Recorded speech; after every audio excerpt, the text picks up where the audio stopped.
Namaste and good evening, everyone. Welcome back to our continuing series, Evenings with Sraddhalu.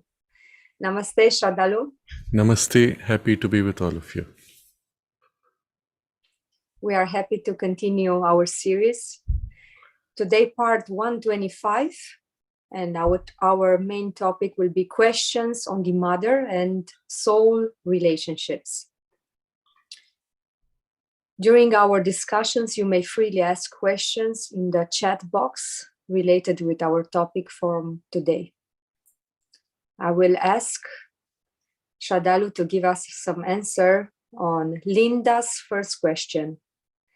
Sometimes I'm not certain when reference is made to the mother, whether that is referring to the mother or to the Divine Mother, and whether it matters that my mind understands the distinction. Okay.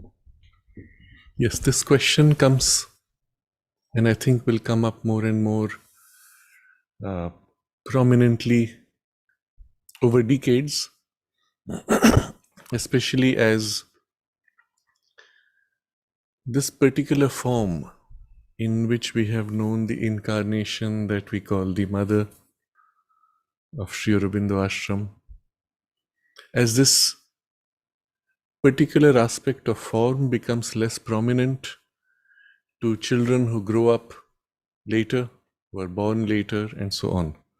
We are at a point of transition, in a sense. There are many people alive who have had a direct contact with this form of the Mother.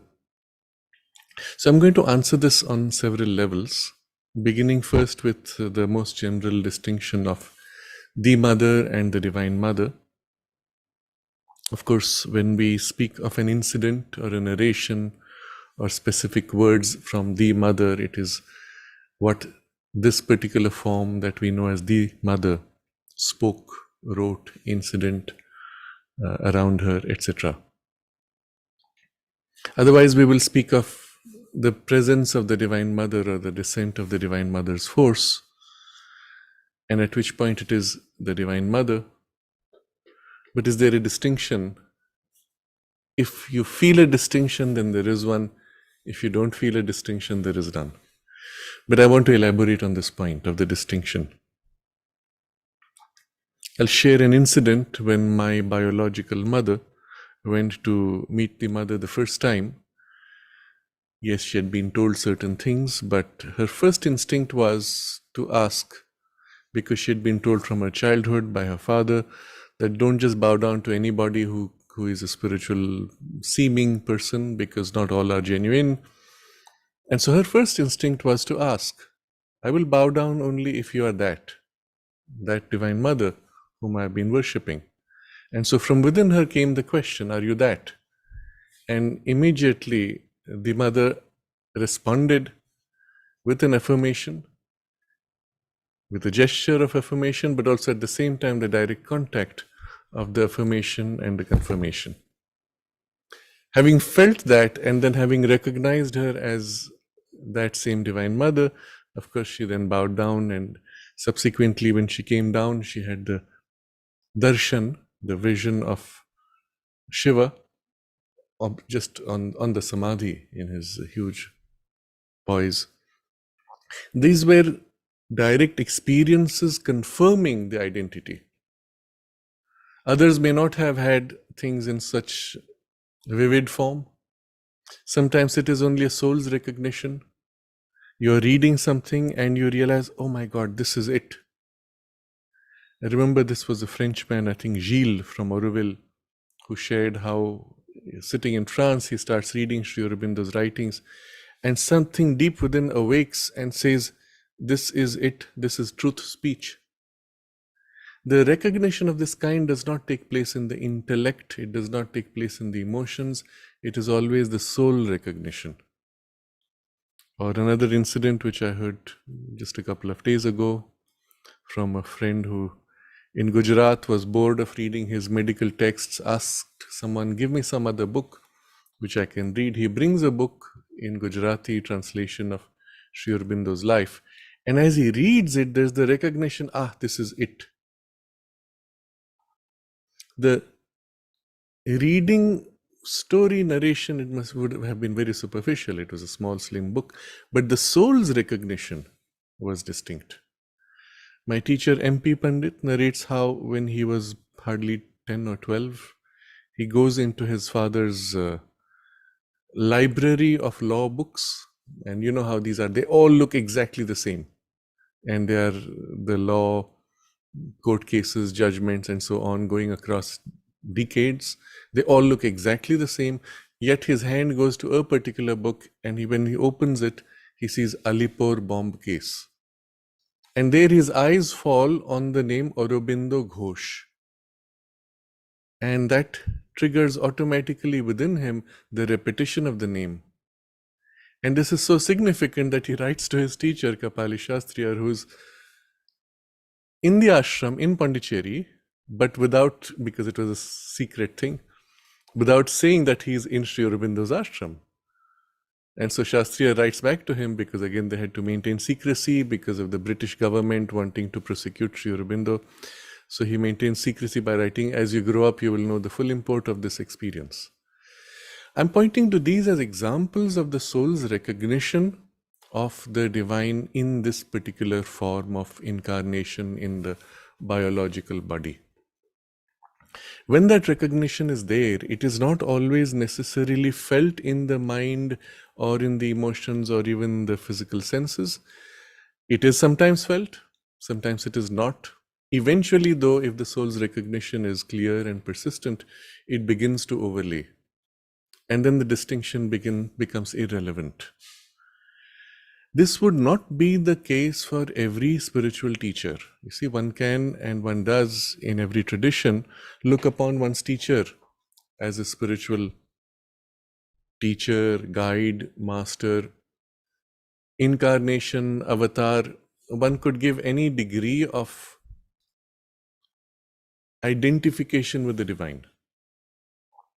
Not all embody the divine consciousness, not all embody them even completely. So, in this case, we go by the soul's recognition that yes, this is an embodiment, this is completeness, and at least for our soul's recognition, that is good enough. And at some point, then, when that merges sufficiently into the outer personality, the distinction is immaterial. This form of the Mother and the Divine Mother, this is just an individual expression of the Divine Mother, embodiment in individual physical form. Think of it this way: the status of the Divine Mother as divine and mother first is in her transcendence above space and time, where she is the direct creative energy of the Divine Lord, who moves to manifest, and his energy of movement, of manifestation, is the Divine Mother. And she is, but in her transcendence with the divine consciousness, but has power to manifest, who then takes on an aspect of the flow into manifestation into space-time, literally forming space-time, and then is in the cosmos as immanent, as energy of the Divine Mother, even as the consciousness of the Lord is also present simultaneously. And so the distinction is one more of aspect in this case. One is the energetic aspect of creative power to manifest. The other is the consciousness that envisions, that conceives, or that projects the energy. Or one is the state of dynamism, the other is the state of rest of the same consciousness. But these are again mental terms we give. And then from there are moments when that Divine Mother's consciousness, energy, presence incarnates, not necessarily in a physical body, but into a space, in physical space. And so as you sit in concentration, you feel the presence settling, filling, surrounding. And it is her. But you do not have a form into which, a container into which you can fit her. Or sometimes your consciousness awakens to her perception and you see her everywhere in the universe. But again, depending on the poise of consciousness in which you perceive, you may see differently. You may need to reduce in your power of perception, reduce to a form, or be able to perceive her directly in her poise of consciousness which is free of form, or which includes all form. There are many ways in which you can perceive, and each of these could depend on your state, your receptivity, the part from which you perceive.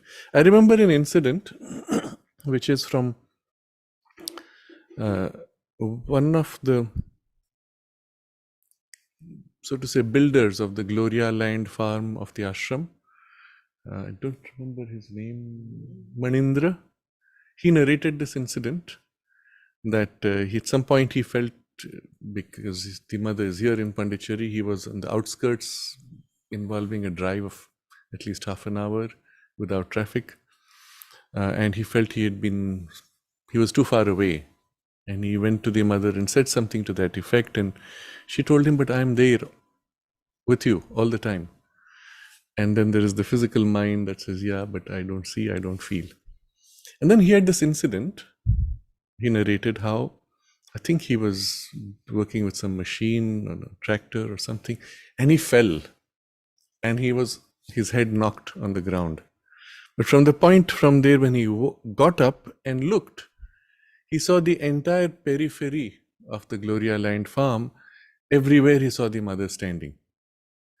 Now, when you listen to that kind of a description, you are wondering, how can she be standing everywhere? Is it like 20, 30, 40, 50 different biology forms, shapes that you will see everywhere on the boundary? But that's how he described it. I saw her everywhere, standing everywhere. And obviously what he was perceiving was on a deeper level of consciousness, in which he perceives her immanence everywhere.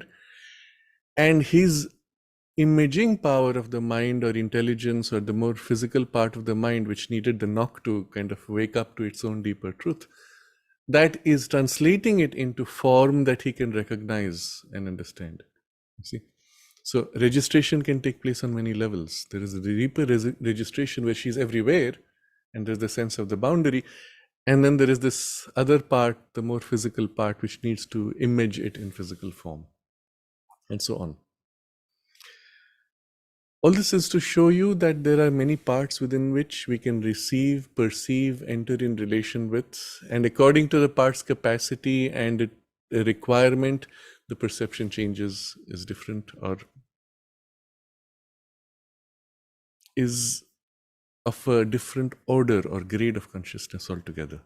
Another incident which comes to mind is when my teacher was in the body, so it would be late 80s, one of the devotees in the United States had, in her family, her father passed away.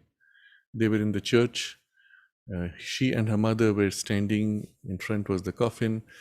And then this woman sees next to the coffin the physical form of the mother, in subtle body obviously, but visible to her open eyes, standing there as if giving reassurance that she is taking care of him and there's nothing to worry.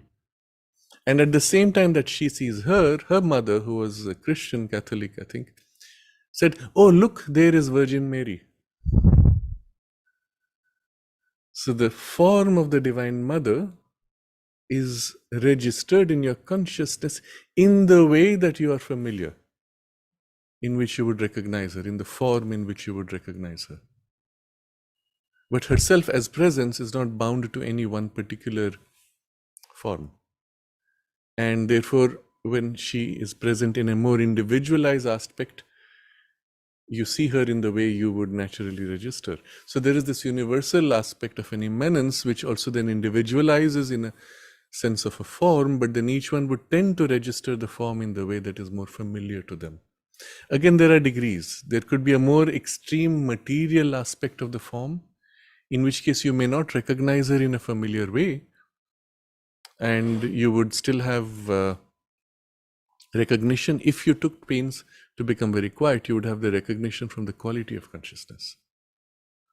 And we know of cases where there have been people, one of the incidents now, I don't remember who it was, somebody was coming to Pondicherry, he was sick in the train, and then he remembered seeing a lady who came all dressed in white and wearing what was a very strange headgear, who came and gave him some food. And then he comes to Pondicherry in his sickness of fever, he eats, he comes to Pondicherry, and then later he sees a photograph of the mother wearing the kitty cap, which was used for the physical education activities, and says, "Ah, that's the one." And so if one has the deeper perception, the particular concretization of form does not cover.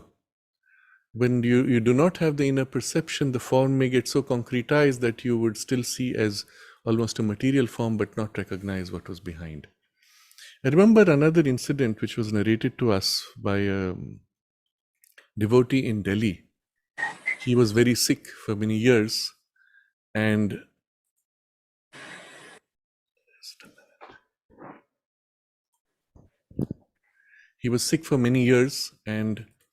in Delhi, at some point the family had called doctors, and at some point they called some tantric who would perhaps intervene in more occult way. And the man comes to his bedroom, looks at him, and then says, you should have died long ago. You're still alive because of the protection of the Divine Mother. And then there's a photograph of the mother on the wall. And this person who is the patient says, but that's the form that we worship. He says, yes, that's the one. This is the same mother that we worship. He had sufficient inner perception to be able to recognize through the material aspect of form and see through to the Divine Mother behind that or through that. And the aspect of the material form is also interesting because it allows a degree of materialization of a certain vibration. And to the extent that you recognize it, you can assist in its influence. To the extent you don't recognize it, it will still have an effect. I recall a friend of ours in Sri Lanka, they narrated the story how there was a fire in the house, and the fire came all the way to the edge where there was mother's photograph and stopped there. Didn't burn anything further. And so literally there's a physical vibration when you invoke or establish the image with that concentration, with that intention. There's a physical vibration which emanates even from the picture. So all these are to show you there are degrees in which one can perceive the individualization of the Divine Mother. And then there are layers of consciousness from which we perceive, and then the blending of all these layers. And then there is that one experience where you can actually perceive the Divine Mother not only in physical form, but through the physical form, and experience her immanence and her cosmic aspect, and all the way to her transcendence, and in one continuity. But at that point, this physical form is only one of the vehicles through which she is expressing. In every form, in every being, in every object, in everything, you have the same expression of her consciousness, equally. And in this particular form that we are familiar with, there is a particularization or a special kind of relationship, and that's about it. But then she is everywhere. And even as she is everywhere, she transcends the limitations of the form. And one perceives and relates to her in this way. All these are experiences one could have, and increasingly one should deepen into that experience for the completeness. I would suggest for those who are interested to have a better appreciation of this higher or deeper aspects of the Divine Mother, to look at the evenings series number 88, which is called Worship of the Divine Mother. It was a special talk given on an occasion. I think it was for some religious or spiritual occasion. But there you will find a greater elaboration of her transcendence and immanence and the individual aspects. In the Indian tradition, we have so many aspects of the Divine Mother, and each time the name tells you what aspect it is. And then sometimes you take a single aspect, and then through that you try to get all the other aspects. And so that builds many complex traditions. All of them, in a sense, represent the Divine Mother, but particularizations or aspects.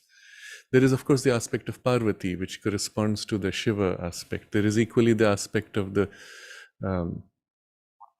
Lakshmi with Vishnu, or with Sri Krishna, there would be depending on the variations of tradition, the aspect that corresponds. And within those, there are independent aspects which are more generic. And then from the generic aspect, an attempt again to get specialized aspects and so on. It keeps happening that you will see in a tradition a glimpse of the Lord or the Divine Mother. And then it tends to get so particularized that again the tradition needs to renew by widening it to multiple aspects. And then again it gets particularized and again renews. So you'll find this play happening, which is of course the nature of the play in the cosmos of the Divine Mother. You have these texts which are quite fascinating also. Lalita Sahasra Nama. Lalita is the Divine Mother in her aspect as the one who plays, who enjoys the play. And so the originator of the Leela, the divine play, and her aspect of playfulness is highlighted. And so the Sahasra Nama, the 1,000 names of the Divine Mother. And as the different aspects of her are invoked, each is as if those names emanate or amplify or even actualize, materialize, incarnate vibrations corresponding to those 1,000 aspects. Why 1,000? Because that represents the multiplicity in its full manifestation. And so there are many traditions of this kind which go into 100 names or 1,000 names and so on. But each of those you could take and that would become a gateway, an entrance into her again, into her cosmic aspect. And you have specialized lineages catching an aspect as such and then again renewing to deepen. I'm going into this in some detail simply to looking ahead at the future, because this question will come up in other ways. Looking at this incarnation of the Mother, we recognize also specialized aspects in her photographs, and Mother spoke of this sometimes. And so each one of us has naturally a special photo that we like in particular, because that resonates with our heart's, our soul's need at that moment or during that period of life, or resonates with our temperament and overall turn of our aspiration and so on. And there will be things like this also in our relationship with the Mother. Sometimes certain aspects come forward and other aspects.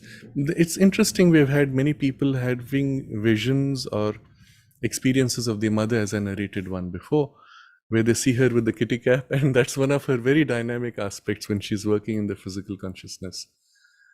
And these are questions of experience, finally. Ultimately, what is necessary is the deeper awakening of this psychic perception, which cuts through the distinctions of form and sees the Divine Mother as she truly is in all her aspects or in all her levels of manifestation. And it is there in that part that we know ourselves as a part of her.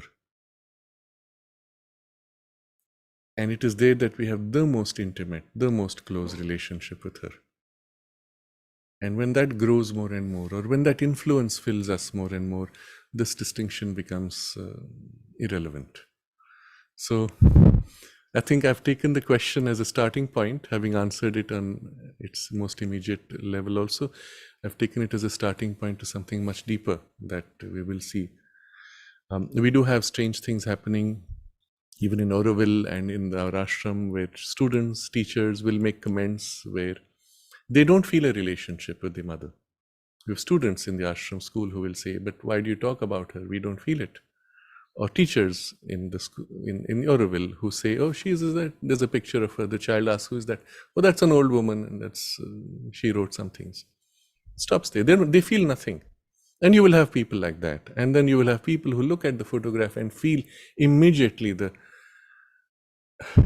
joy of the soul's recognition and the influence filling you and your work at once.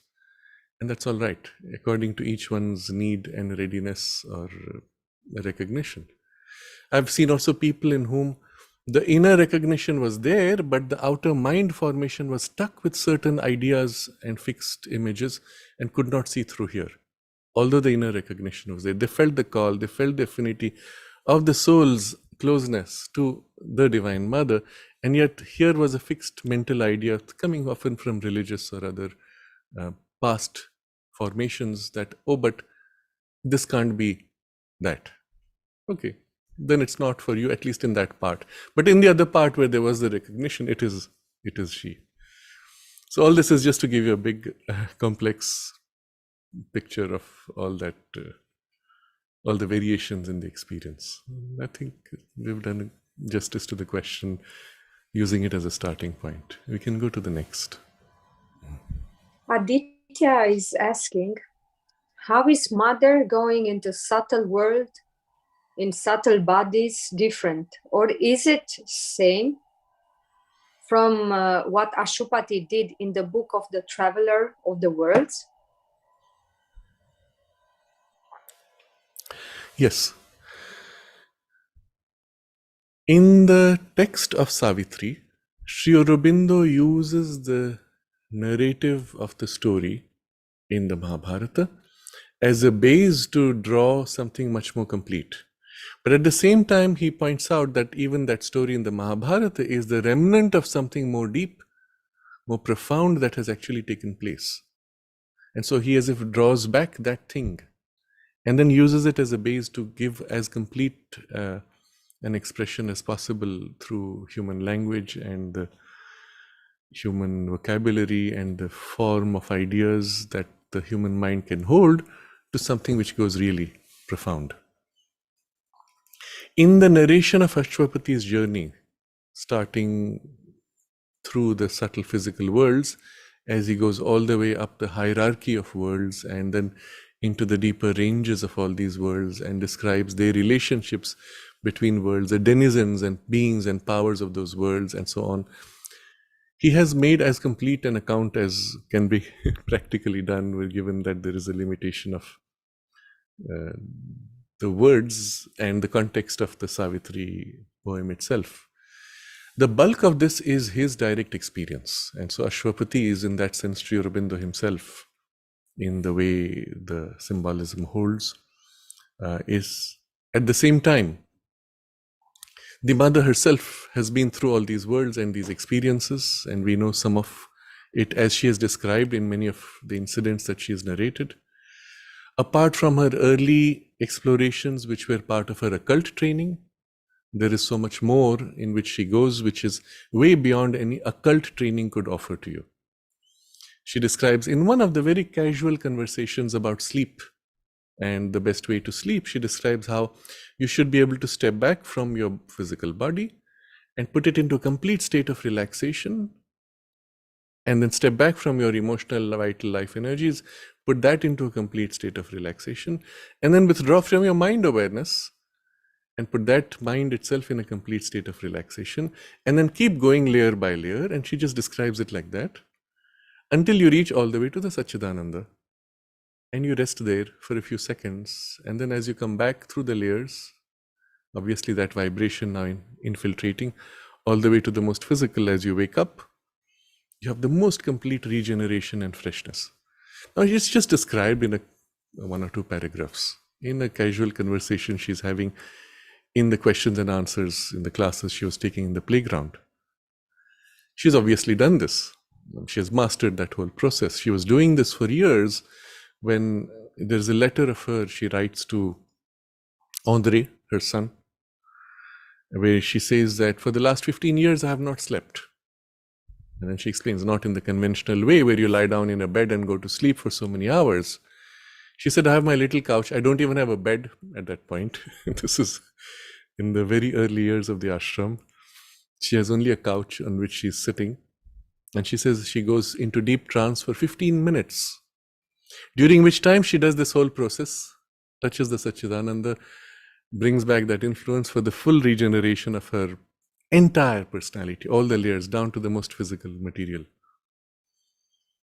And that's it. And then she continues her work. Now this is a skill, a capacity. I'm using the word skill because finally it's a capacity of your consciousness. It requires organizing, and she speaks about organizing each of these levels and your awareness on each of these levels. And she's done that, and this is way beyond anything one could do in an occult training. And yet the first part of it would be common to certain kinds of occult training. So yes, that was a part of her initial exposure, but she went way beyond anything. And in going through all these levels, she describes how those worlds exist. And again, it's another conversation where she says, you can go into those worlds, do something there, come back from there, come back to your normal consciousness, live your life, go back again in a state of concentration or trance. You go back to the world and things were as you had left them. There's an objectivity to those worlds and the events there. Or what you had initiated as work has continued to happen when you go back, it has continued. So this is how she explains how those worlds actually are not merely abstract states of consciousness. They are actual real domains where things are happening which have their own independent reality. Which reality, of course, influences all of our lower ranges of the reality, and that's the whole totality of reality.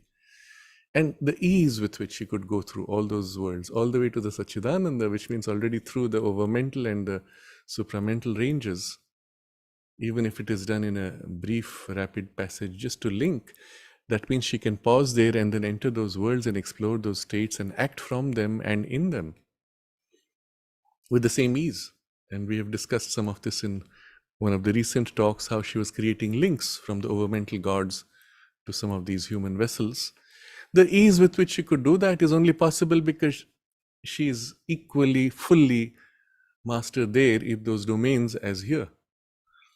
And so, yes, in a sense, you can say the mother going through these subtle worlds and experiencing them is narrated and documented in the journey of Ashwapati in Savitri, but it is much more also Sri Aurobindo's own direct personal experience which is narrated, and the two would not be different essentially. It's just a difference of emphasis and the nature of perhaps the work done and the scope of experiences one would have had, or the scope of action from those domains. Really, there were two aspects of one consciousness operating on all these worlds together and jointly. If you recall again the incident in 1920 that Mother narrates, how she had gone into the overmental worlds. From there, they were working for the freedom of India. And then there was this huge effort the Mother was putting for the liberation and the independence of India. And then suddenly there's this breakthrough and it happens. And then Mother says, India is free. And Sri Aurobindo at that point was holding the poise in the physical consciousness, holding her in protection while she was in a state of trance, operating on that level. And then Sri Aurobindo asks, how did it happen? Was there much bloodshed? Mother says, no, they went as they came. The world situation changes. Now she's speaking in the past tense because up there it has already happened. So the facility with which she is able to act in those worlds, influence events of those worlds, but then from there of the lower worlds, rippling down all the way. The facility with which she is able to do, the facility with which she is able to act. Again, there is a description of how she, at night, she would go into these domains, and she says she was arranging people or links between people and circumstances of the physical world like numbers, but not numbers. And there's a whole interesting passage where she describes how she aligns forces and events for their particular outcomes. Literally, if we had to take an analogy of a chess game, you place your pieces to shift the balance of forces in relation to certain events and certain outcomes. She's working on those worlds the same way, the same skill. All this is in some way, I would say, in essence, documented in Savitri. But of course, cannot be complete because that's all that the scope of the poem allows. And so we have these other experiences which are sometimes narrated and so on, which help you to understand. But all this is also important for us to recognize the scope of the yoga and the potential of our development. Eventually, all of us are meant to participate on all these worlds, not just the physical world being the focal point for all their action. But we are meant to participate on all those worlds also, isn't it? And if you think about what that means, what effort do we make even to take steps to develop awareness in these levels of consciousness within us? How much time do we give to that effort? Considering how much time we have for the work that we could be doing. It's something for us to introspect and choose where our priorities lie. There's also this very interesting incident the mother narrates, that there was a painter, Dutch painter, who had done the painting of Sri Aurobindo. And he wanted to develop his capacity to, he had capacity to remember his dreams. He wanted to develop his capacity to go out of the body, thinking that that would help him for his dreams and explore more directly those worlds. So mother says, I took him out and gave him the experience. And he was lost. He was confused because immediately there was this sense of emptiness because those layers had not been integrated and developed. But the ease with which she could just do that. Another example is Pranab Kumar Bhattacharya, who was the head of the physical education department. He narrated how at some point the mother said, I'm going to teach you occultism. So he says, okay.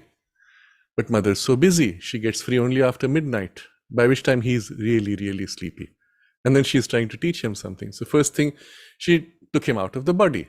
And he's outside the body, and then he describes some odd things. There was some kind of a creature which looked like a camel and very sharp points, and things were poking him. And he said, oh, this is so uncomfortable. And he came back from it. And finally he said, Mother, I'm so tired. I'm so sleepy. Can't you do something that the knowledge just gets put into me, that I don't have to go through all these? She said, okay. And that was it. What I'm aiming at through all this is to say that all these worlds are meant to be explored, and for us even meant to be mastered. And she has the capacity to give you those experiences. There was a time when I was really, really keen on having an out-of-body experience. I was reading all the literature and I was thinking it has to be a technique. You do the technique and you get out. Of course, I understood it was more than technique. This technique is useful, but you had to develop the capacity, continuity of consciousness, and so on. So at that time, my teacher, MP Pandit, I asked him, we had some discussion. And then he said, don't worry. When you are ready for it, the mother herself will give you the experience. At the time, didn't quite understand what that meant. And later I understood. And of course, now I can even express with greater clarity what that means. Literally, she can just do this, give you the experience. But then will you remember it? Will you be able to retain the continuity of awareness from that experience? And it could be as simple as you go to sleep with the aspiration, I want to have this experience.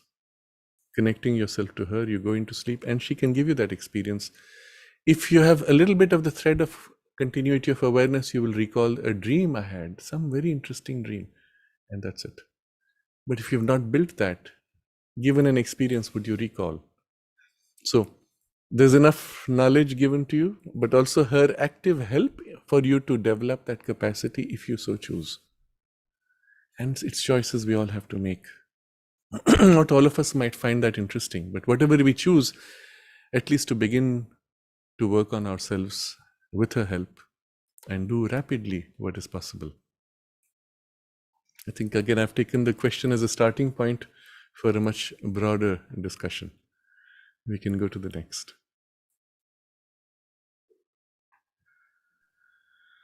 Trinetra is writing, there is an account where Mother herself became vulnerable to hostile attacks, that she needed the help of Pandijit.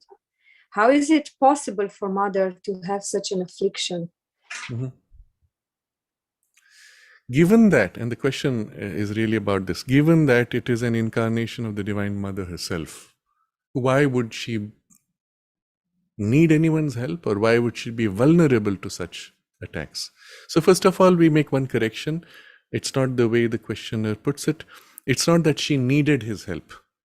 He offered to help and she said, yes, surely.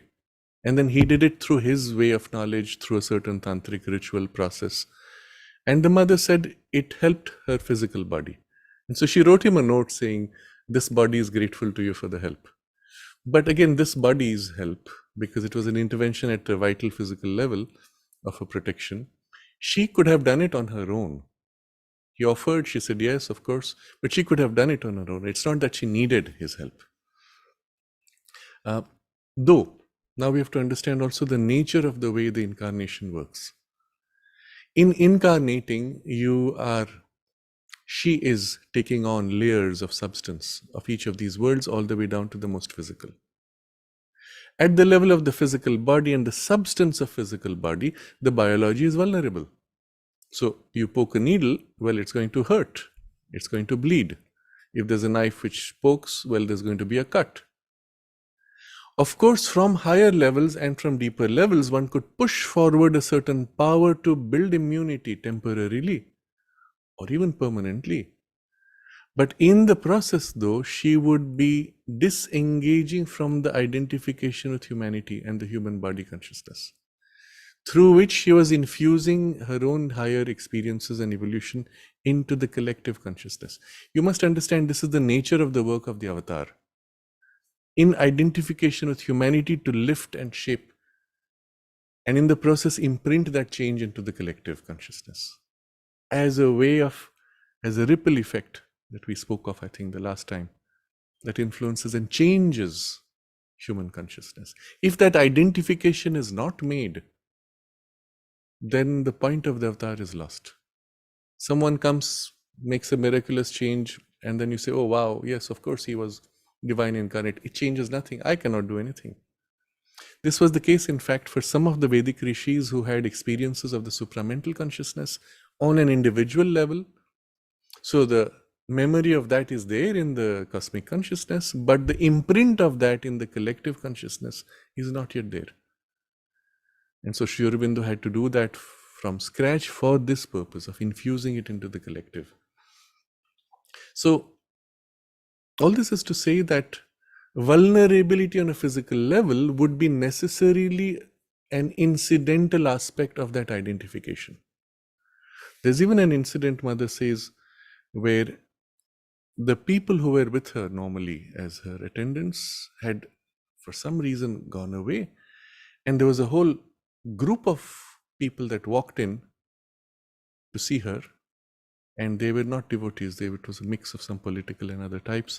They just walked in, and afterwards Mother was complaining, I was left completely vulnerable, completely exposed, without any protection, because there's nobody of her attendants who was present at that time to.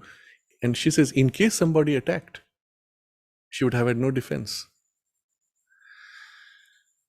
There's again an interesting observation of Sri Aurobindo when he's speaking. I read out from the 1926 August 15th discussion, but among those talks of Sri Aurobindo, he speaks of how, as he has entered that particular stage of the sadhana, he says one of the dangers is a physical attack from forces. That means to his physical body, because they can't harm him on those higher levels, but the biology is vulnerable. And as you know, the physical accident did take place. And he said it took place at a time when he was so concentrated on protecting the mother that he did not think they would dare to attack him, but that's how it took place. So you have to understand that in the nature of their work, there was this vulnerability necessary, and therefore also a necessity of special protection, including on all those levels, a protection from powers. And some of these powers are cosmic powers. Sri Aurobindo speaks of the dangers of a premature awakening to cosmic consciousness. And he speaks of three dangers. The first danger, he says, is the exaggeration of the ego. So let's say there has not been sufficient thinning of the ego, not sufficient influence of the psychic set in your individuality, and you open to an experience of cosmic consciousness. The I sense of the ego says, oh wow, I am so big. You see, the entry into cosmic consciousness, if done rightly, is one movement of your giving yourself to the divine consciousness, to the divine mother, to the divine Lord, to the divine presence. You give yourself, lose yourself in their infinity. That would be the natural entry, and the ego thins naturally. And then you are in their infinity. But if the whole experience is made prematurely or by this method of assertion and dominance of an entry, a forced entry into this aspect of the infinity of the cosmos, the ego is exaggerated, and that's the nature of the asuric beings. They're large egos, sometimes really large, having cosmic power. But he says at that point, that's one distortion. The second danger, he says, is the sense of unreality. So you enter into that prematurely. There's not yet the link layers built, and particularly in this case, the psychic influence, which would be the link. And so in relation to that, the world appears unreal. So you could slip into that sense. And then the third danger, interestingly, he says, is of attacks. When you open yourself to the cosmic consciousness, then you have opened yourself to things which belong in the cosmic, including cosmic beings who are not divine beings, but they're cosmic nevertheless. So you have to understand how that works. The so-called asuras, what are they? They are aspects of the divine which chose to separate themselves from the divine consciousness to assert egoistic consciousness of freedom of their ego rather than the freedom of the divine. But as aspects of the divine, they are cosmic in their operation, isn't it?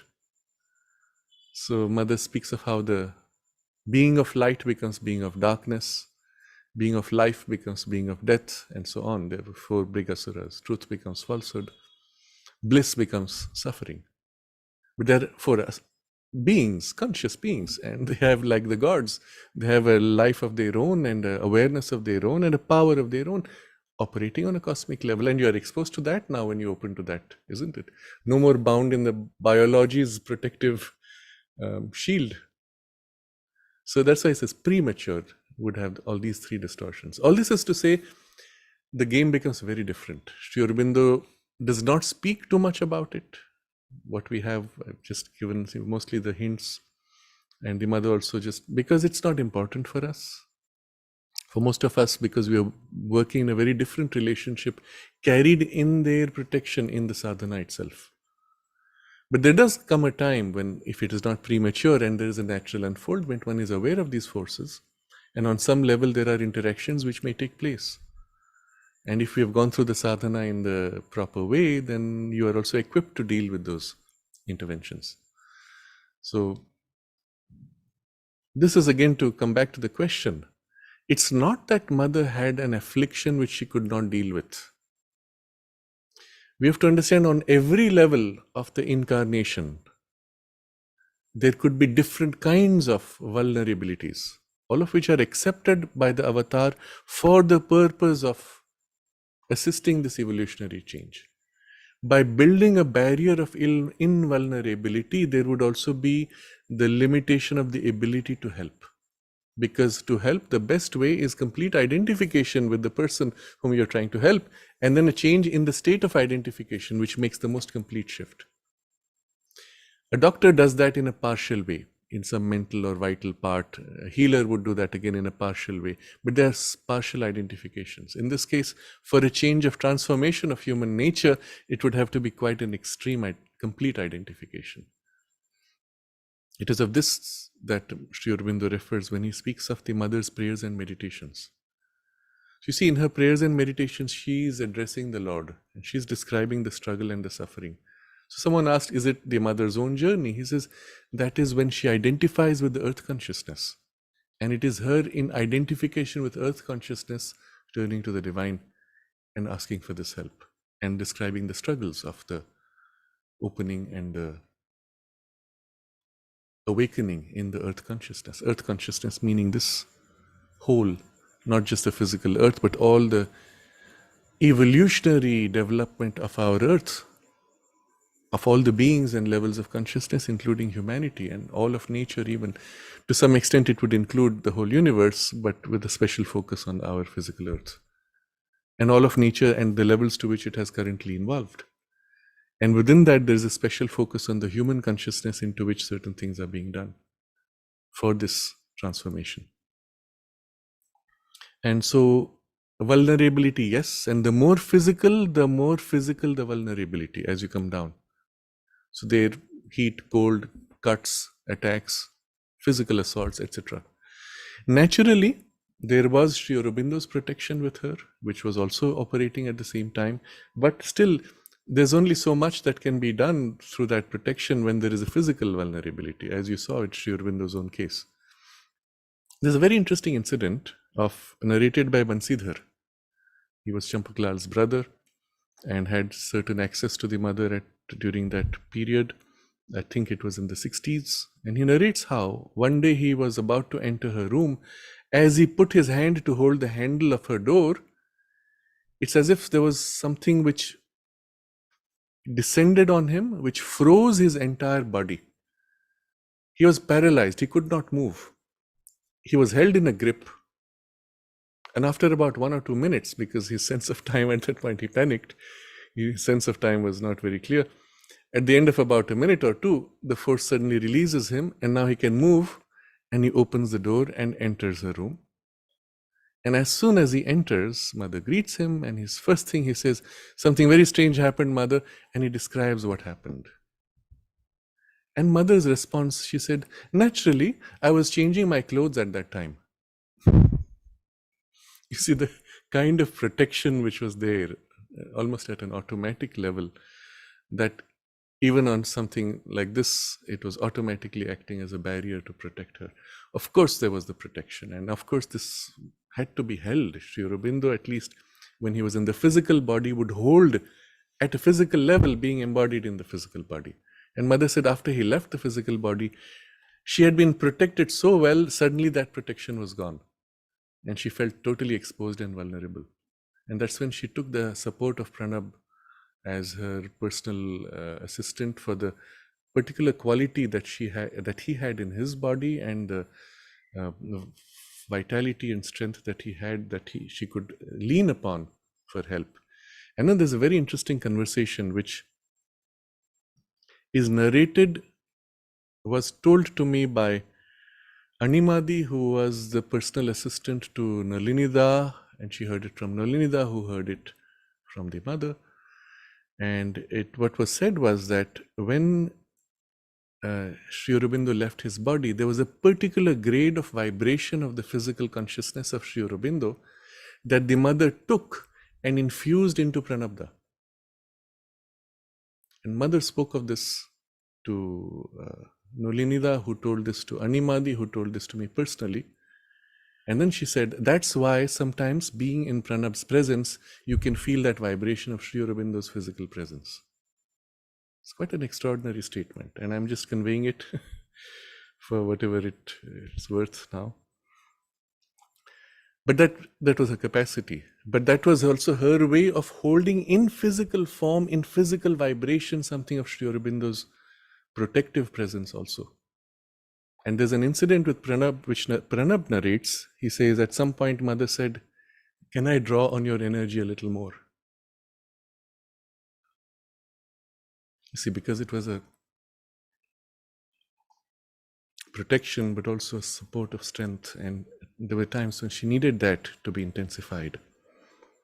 And Pranab said, "Yes, mother, you can take as much as you want. You can take everything, even so that I die."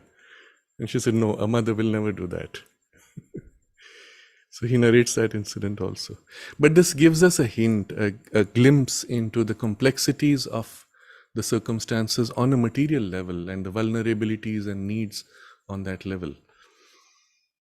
While we're in this, we also, one more incident, which she was cleaning bird droppings on the balcony of her room. She was cleaning it with her hand, and one attendant said, "Mother, why are you doing it with your hand? It's so dirty." Mother said, "I clean out far worse filth from people who come to me." I'm pointing to this because here is a physical experience of cleaning out bird droppings. For her, the entry into somebody's consciousness to clean out the filth in their consciousness at a physical level of vibration, it was equivalent. And when she's doing that, she's fully exposed to that filth, you must understand, at a physical level of their vibrations. Thoughts, emotions, yes, on that level also, but all the way of that vibration into the material body and that substantiality of the psychological being down to the material density of the filth that she's cleaning out. And of course, they go right back and refill themselves with it because they're not conscious. But for her, it was equivalent. Physically removing with her hand, and energetically, psychologically, spiritually removing from their physical consciousness. In terms of vibration, it's the same thing. If she has to do that, she's exposed to it. And so therefore the vulnerability on that level. And she makes this point. She says she could protect herself, but then she can't reach out the help. In order to reach out the help, she had to remove that barrier. And so there is a selective, perhaps, modulation of the protective, so to say, layer according to the need and the work to be done. Obviously, when she would go into deep states of trance, then there would be a greater protection. She had instructed people not to touch or disturb and so on. All that was part of it. And so I hope with this broader discussion, we have a better understanding of the complexities of the vulnerabilities. And so, yes, when somebody came and said, would you like help? I can help you with my mechanism, which was his tantric vehicle of puja and ritual invocation. She said, yes, surely, go ahead. And he did. And she felt the help for the body and she expressed gratitude for that. That was it. He left and that was it. There was no further need. She could have done it by herself also. I think so. That covers the question, I think, in sufficient detail. I would like to look at the questions which are in the chat box, if you take a moment for this. So Kiara asks about the four Mahashaktis, Mahakali, Maheshwari, Mahakali, Mahalakshmi and Mahasaraswati of the mother. Perhaps not this time, we can do that on some other occasion. That would be perhaps require a more detailed expression. Somebody asks, is mother enough to get protection from evil hostile forces? She can naturally protect herself and others. This is an incident, again, I'll share this one. She expressed this to Pranab. And she said there was a huge battle taking place on the occult levels, on the subtle worlds. Huge battle. And for her to say huge, you can imagine. And these are forces arraigned against the evolutionary change that Sri Aurobindo and the mother represent and are working for. And on her side were all the people, including the people who have aligned with her energetically in consciousness, in their spiritual alignment of thought, feeling, emotions, energies.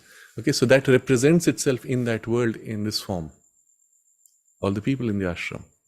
And then she said when the battle got really difficult, all ran away. The only person left was Pranab. And so she said that she kept him always with her. Again, it tells you something interesting. The way it would work in material terms for us, let's say there's a huge influx of a negative thought pattern, of energy, of cynicism, of clouding of devotion or faith or doubt or anger or some contrary emotion or energy that floods on a collective level. What do? Do you still hold the clarity of your aspiration, or do you allow yourself to be swayed by that and say, okay, it's not going to happen, I give up, this is beyond my capacity, I won't do anything? That would be you withdrawing from her battle scene. If at that point you hold with your conviction and faith, come what may, whatever these thoughts, feelings, emotions, ideas, I refuse them and I hold the certainty and assurance of the victory. When you put yourself fully on their side, that's when you're standing with them in the collective struggle of that evolutionary push. There was an incident, I do not know if you will recall, maybe a decade ago, when there was a very strong, violent attack of doubt, cynicism against Sri Aurobindo himself. And it was interesting to see so many people fell back to protect personal interests. And there were actually people who said in the ashram, we will stand with whoever is in power because we are just here for the convenience. It doesn't matter who it is and doesn't matter what they say. There were people who said that openly. And then there were others who said, whatever may happen, Whatever inconveniences we may face, we will stand for this, and held their ground. And then there were many others who were in between. There was somebody who said, I'm on the fence. So Sri Aurobindo is being attacked and I'm going to sit on the fence. I'm neither this side nor that side. I said, that's not how it works. That means you're on the other side. If you allow the attack without taking a stance, then you have chosen the other side. So passivity means choosing the opposing side. This actually reflects itself in the occult worlds as an event in a form. And there's a great battle that takes place. And so we have to understand these are real events, real struggles of energies aligned, organized, and literally like a battle. Only that world is not world of form. And yet it can be represented in form, and the struggle of the forces. And the mother did.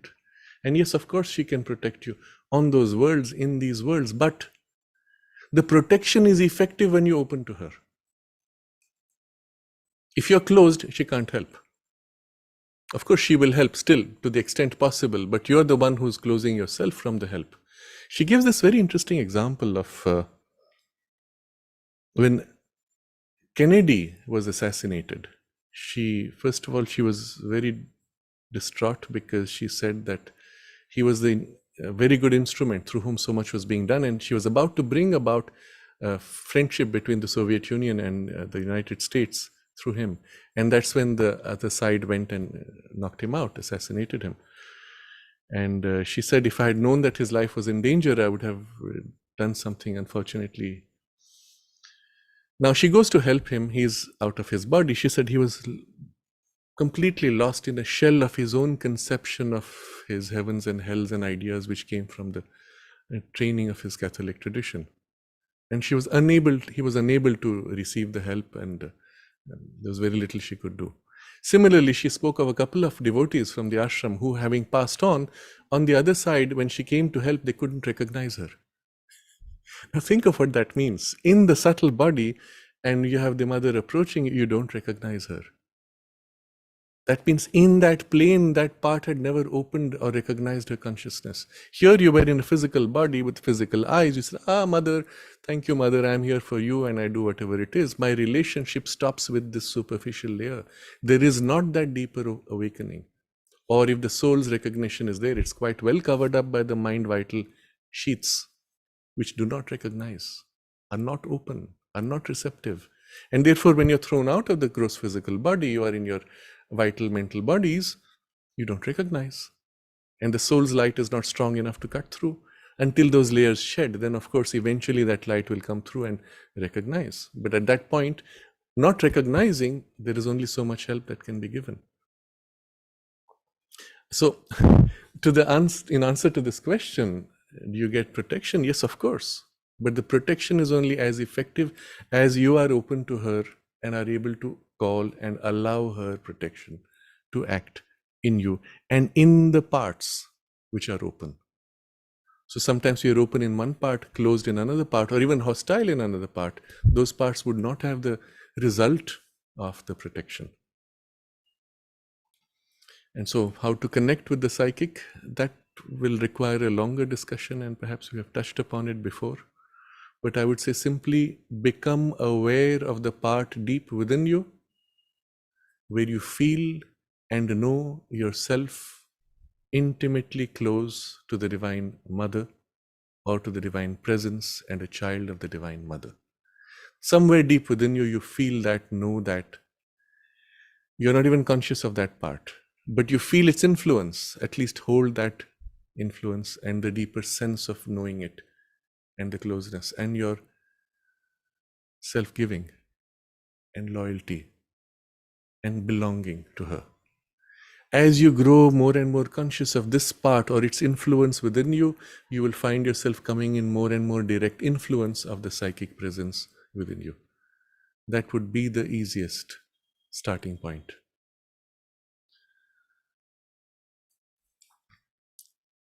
Okay, I think Kiara's question about asuras being aspects of the mother, how can we get past the perceived duality of good and bad, dark and light, while living in the density of physical reality? So I've already spoken about that. Even the asuras are really aspects of the divine in manifestation, but which choose to exercise the freedom to oppose the divine. And that's the nature of the freedom of this cosmos. You can choose to not follow the divine will or follow your own separate will, which is fine also. But then they become asuras to the extent that they refuse, they also oppose, and then choose consciously to oppose directly. In the larger perspective of our consciousness, we can see this as an aspect of the divine also. The aspect of the divine which assists in ensuring that any perfection so developed, insufficient in itself, is broken to force us to develop a greater perfection. So think of it this way: the role of these beings who oppose the evolution, or the forces which oppose evolution, is only to point out where your evolution is incomplete, show you your weaknesses by, well, attacking them or exposing them, that would be the right phrase, and breaking any insufficient and incomplete form. So in breaking them, you're forced to rebuild now with a more complete, more sufficient, more perfect realization. And so Sri Aurobindo refers to this. You'll find this description in his commentary on the Kena Upanishad, because there he's describing the working of the gods. And he describes how there is the positive working and the negative working. And this is how he presents it. So one side is always aspiring, pushing towards the absolute and the perfect.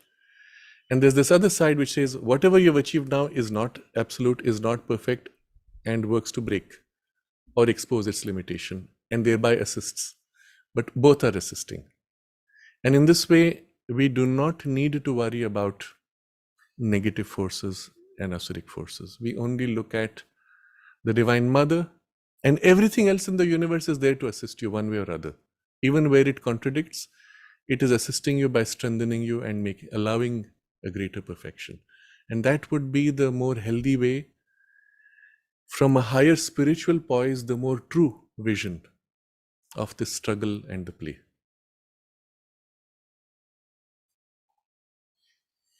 Okay, another question from Kiara. Why was the important event of India's independence accompanied by tragic event of partition, given that we had the luminosity of Mother's and Sri Aurobindo's light behind all these events? Precisely because of insufficient receptivity among the human instruments. Remember, the people on the ground who are going to sign the paper, that's where the vulnerability exists. The pen could spill ink, for example. The hand that writes could be seized, could be cut. The mind that is accepting could be made to turn away, could be made to compromise, which is what we saw happening all the time in that culmination of the freedom struggle. Even the delay of the freedom took place because of that. In 1922, the British came to the negotiating table. We would have got India's independence without partition and without the further inertia that came into the country as a result of the delay and the huge destruction. At that time, Mahatma Gandhi was one of those leaders who said, we do not want to discuss independence. First, give the Muslims the right to follow the Caliph of Turkey as their religious and political head. It was a complete turning away. The British had come to negotiate and they were given a completely different story. Independence was set aside. And unfortunately, when he did that, the other great leaders had just passed away.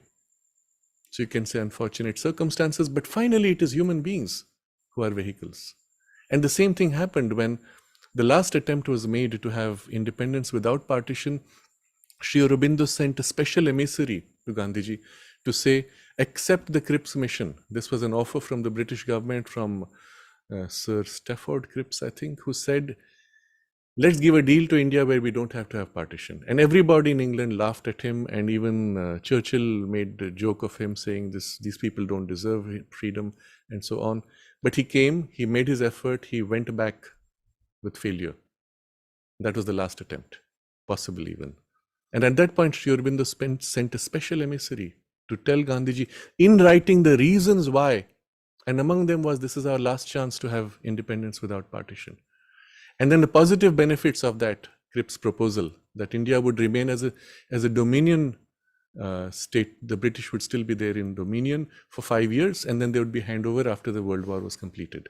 It still happened after the World War was completed. But in those 5 years, Sri Aurobindo said, you would have had a working army, working organization of administration, all trained to run on them by themselves, which had not yet happened. There would be a handover which would take place. It would be chaotic if there was not this smooth transition, and partition would have been avoided. Human beings, human instruments, not recognizing the divine help given, but they are right now at that point, choosing or aligned and open to forces which sway them. And when the forces sway, it's because something within them is not aligned to the truth, isn't it? That's when you can be swayed. And of course, all of us have all these parts which are not perfectly tuned or aligned. So we are all vulnerable to that extent. But if there's a central sincerity and someone comes and says, look, here it is, this is how it is, you'll say, oh yes, I'm sorry, I was deluded for a moment. But if the central sincerity is missing, then I choose, and I don't care if you are right, I will assert myself. That's the ego assertion. It becomes asuric in the very act. And so there's this very interesting observation the mother made about Mahatma Gandhi, saying that he was open to the same force which was influencing Hitler. So when she said that, it spread in the ashram community in a certain, rapidity. And then there were people who were Gandhians who were very upset. And Jayantilal Parekh was one of those. He was, as you know, later the founder of the ashram archives. And he said to us, so he went to the mother and said, Mother, how can you say this? And mother said, well, he is open to all kinds of influences, including the positive and the negative. So that's how she kind of diffused his distress. And I think it's important to put this on record once. I've heard this from Jayantilal himself. And we understand how there are complex plays of forces working through instruments. So yes, Sri Aurobindo and the mother could do everything that they could. I say, the Cripps mission was initiated by Sri Aurobindo by direct intervention. But this last step, where there was the vehicle which had to make the decision of acceptance or rejection in the then political power structure, there was this ego aspect, which chose to reject for its own personal aggrandizement, and the opportunity lost. So we have to see it in this way. It's a struggle in the battle, opportunity lost. Well, out of that, the divine will make something more perfect, more complete, in spite of whatever struggle it involves and the suffering in the passage. But in a sense, that struggle and suffering is the consequence of the human refusal to open to the divine help. You see, the same thing is happening today. It is for the whole world now. It's not just about India's independence. It is independence of the world against an entrenched group of interests that wants to subjugate and suffocate all sign of freedom and free thought and free speech. And something Sri Aurobindo has spoken of already, going back 100 years, written about it in the Ideal of Human Unity. As the world state forms, the first thing it will do, it will suppress free speech, because it needs to suppress freedom of thought. How will we respond as a collective depends on how awake we are. And how do I get the volume? Okay, one moment. How the world responds depends on your receptivity of and your choice of alignment to the higher truth. You see? So in that sense, even with the divine help constantly with you, your response to it would depend on your openness and receptivity in the choices you make. And that's why finally it comes back to us. What choices we make. And in spite of our choices, eventually that will happen what the divine chooses. But through a more difficult, painful passage, which is a consequence of the choice we made. But eventually, though, everything will be used for a more great, more complete perfection and realization.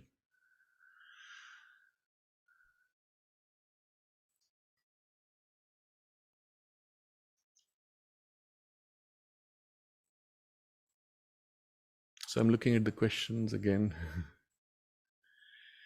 Kiara's question, is reunification of India and Pakistan essential to the full manifestation of India's role in the world's evolution? Yes, Sri Aurobindo said so. He says, as long as this partition persists, India's future may be greatly compromised, and her spiritual role in the world could be, I don't remember the word he used, but he says delayed or limited. And even the danger of foreign invasions. All this he describes as consequence of the partition. And therefore, by whatever means, the partition must go. And this was his insistence. It will happen now, of course, inevitably. And you see, but how much struggle, how much pain, how much suffering for everybody involved.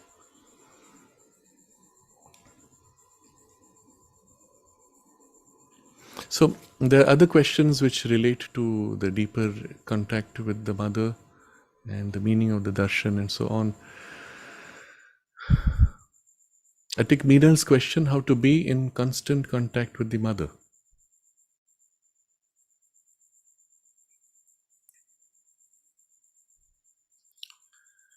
There are two aspects to the question.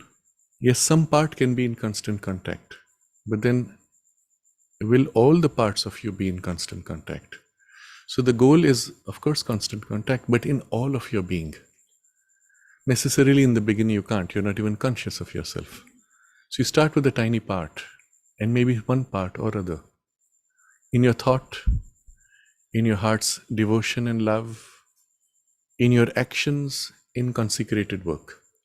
These would be straightaway 3 forms of entry of the contact. The most profound would be the soul's aspiration, and to the extent its influence comes forward, the psychic influence, that contact would be natural. But initially, with these 3, you turn them to the divine. In what you do, for a few moments at least, for a few seconds, for a few minutes, before you start work, when you end work, you can keep the sense of consecration and remembrance. When in the midst of work, some part of the heart's love can be for her. As you feel her, why are you doing this work? As a consecration to her, and the love and the devotion is felt even as your mind and actions are lost in the work. Or sometimes the mind turns in remembrance.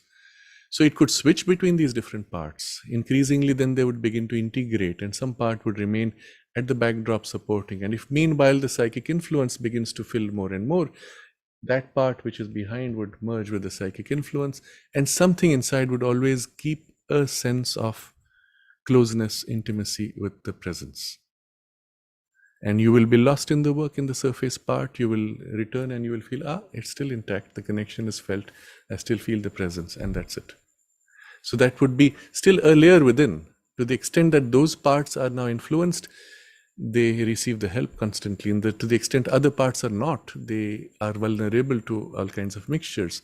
Increasingly, this influence would fill the rest of you to a point where you do not need to make an active effort.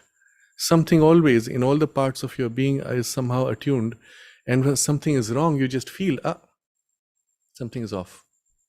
And it's her presence within you that in which you feel the dissonance, and you turn attention and make the correction, and so on. But I think this is like, in a brief summary, the general means of developing this.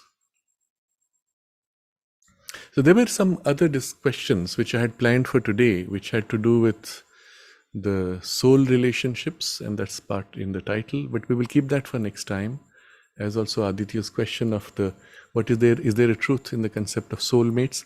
I will combine all these questions relating to the soul and relationships of soul, and we'll make that the theme for next time. But for now, I think this would be a good place to pause with the last question, with closing question from Kuljit. Kuljit is writing, the more I read and the more I hear the talks, the more confused I get.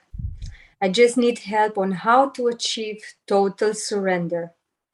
Once this happens, I will automatically live a truthful life and a life full of love and happiness. I don't want to learn the theory of spirituality on how it happens.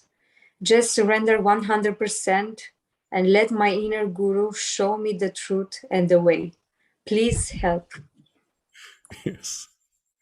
One wishes it would have been as easy as that. To the extent that you are able to do that, and in the part you are able to do that 100% surrender, yes, you will have your truthful life and life full of love and happiness and truth in that part. The problem is the part which gets the 100% surrender is so tiny in you, and the rest of your personality and your nature is not in 100% surrender. And therefore, even the part that we will say 100% surrender is not 100%. It's mixed with everything else, and therefore is whatever percent less. So on some principle, we could say, yes, what he says is right. On another level, we will say, it's not how it works, because we are not conscious of ourselves. And therefore, the 100% surrender is not possible even. So when you say that I just need to know how to achieve total surrender, that itself becomes the whole sadhana for the whole of your nature, if you want really a total surrender. Or you say, I will do a partial surrender in a tiny part of me and make that as complete as possible. And in that part, I will enjoy the truthful life of love and happiness, etc. But that's our starting point. So turn within yourself, observe. What in you feels the most natural sense of closeness to the divine or the Divine Mother, in whatever way you feel and relate? The Divine Presence, the Divine Mother. Feel which part in you feels that. Feel that part. You don't have to give it a name. Turn to that part. Immerse yourself in that part. And in that immersion, feel that closeness and lose yourself in that closeness. Invoke that presence to fill this part where you feel the closeness. And then hold what you receive. Stay in it. Immerse in it. And then allow it to spread from that part into the rest of you, bit by bit. And it's as if there's a center which is glowing and then a radiance of that glow which seeps into the rest. And maybe there are different parts at different times. And whenever that part, whichever part feels closeness, feel that center it open from there fully, receive the influence, hold it and allow it to spread. Now we'll use the word percentage only as an indication. It's not mathematical. But let's say in this part you have a 10%, in that part you have a 20% opening. Well, those are the glowing centers out of which that influence and that immersion now spreads into the rest of you. And increasingly as that spreads, other parts now begin to wake up as if by the light. Oh, I feel this presence. It feels so nice. And when the presence is lost, I miss that. I want it more. And then from this center where you feel it, the glow fills those parts. And those parts now begin to participate in the aspiration and the yearning. And they begin to participate in 5%, while this 10% has grown into a 20%. And then eventually grows into a 30%, while those parts which were 10% become 20%, and other layers or other parts now get a 5% influence. Okay, the numbers are only for the minds. The experience of the glow growing, the experience of the presence filling, the experience of the closeness felt more and more in all of you and deepening, until at some point, as if a kind of a central column of your personality, a central sense of individuality is now so totally turned that whatever may happen in other parts, fluctuations, this central part is never lost. This we will call the central aspiration or the central sincerity. Once this is there, the rest of the journey of the sadhana becomes smooth, increasingly effortless, and increasingly stable and joyous in the journey. And so the logic of Kuljit's question is accepted. The moment you achieve total surrender, you would have automatically this. You do not need theory. But you have to start with the part, and the part which has a progressive surrender, and from there the influence which has to progressively spread into you. All this you can do with zero theory, simply by concentrating on the experience and allowing it to. There's this phrase which is used in one of the traditions, allow yourself to be eaten up by the light.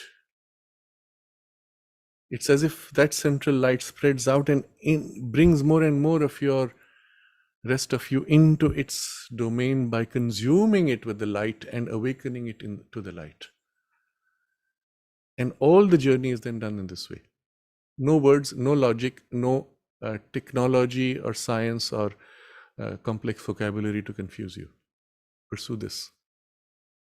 You will experience all these layers and parts. There will be an opening to deeper layers. You will experience them all without having a vocabulary. Doesn't matter. You don't need the vocabulary. So he says, I don't want to learn the theory of spirituality. You don't need to.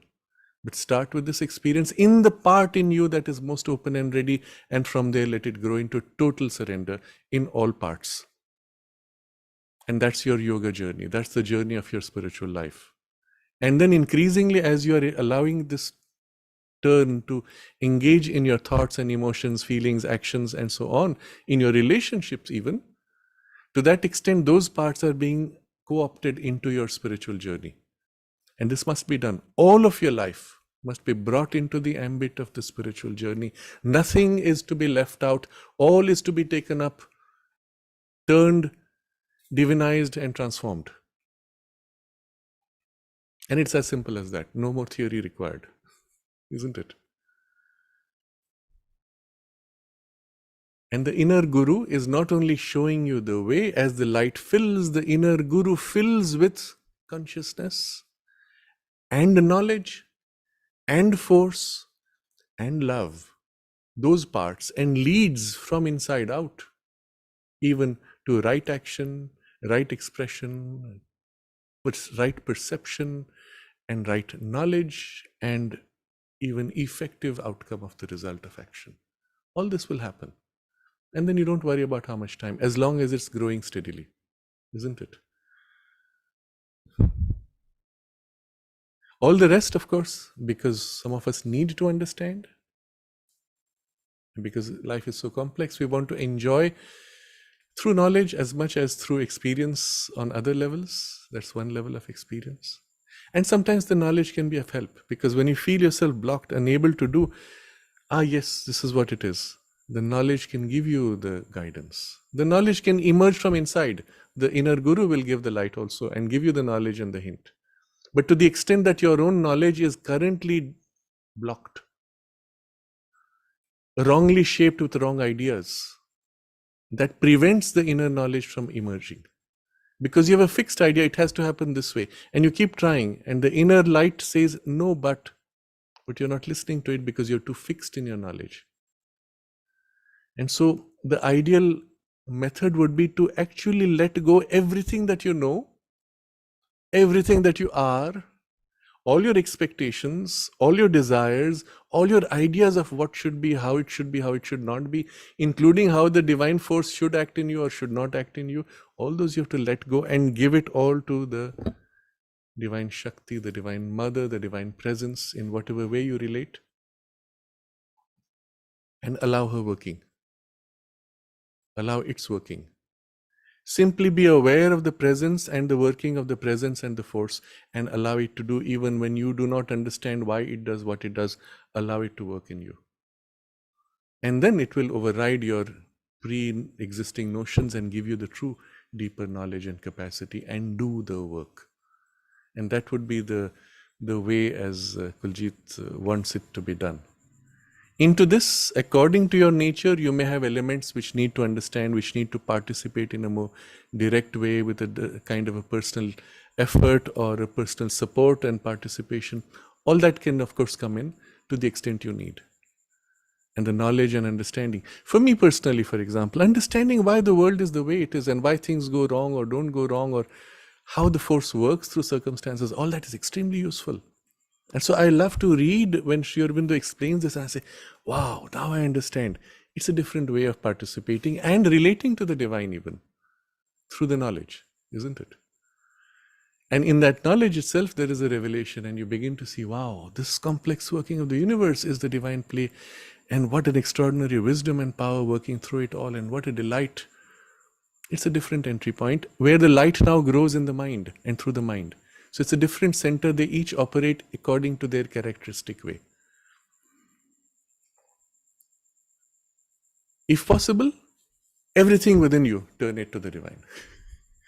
Or at least the centers which are more awake, more developed, more aspiring, to know, to grow, to feel, to give. turn those, and then let it grow and fill the hole. And so there you have the broad framework. It's very simple, no theory required.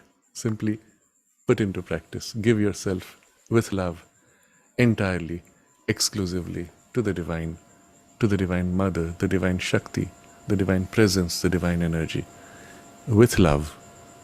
Because love is what melts in union, and therefore the most direct way of the surrender and self-giving. I think we'll pause at this point, concentrate on this in our aspiration.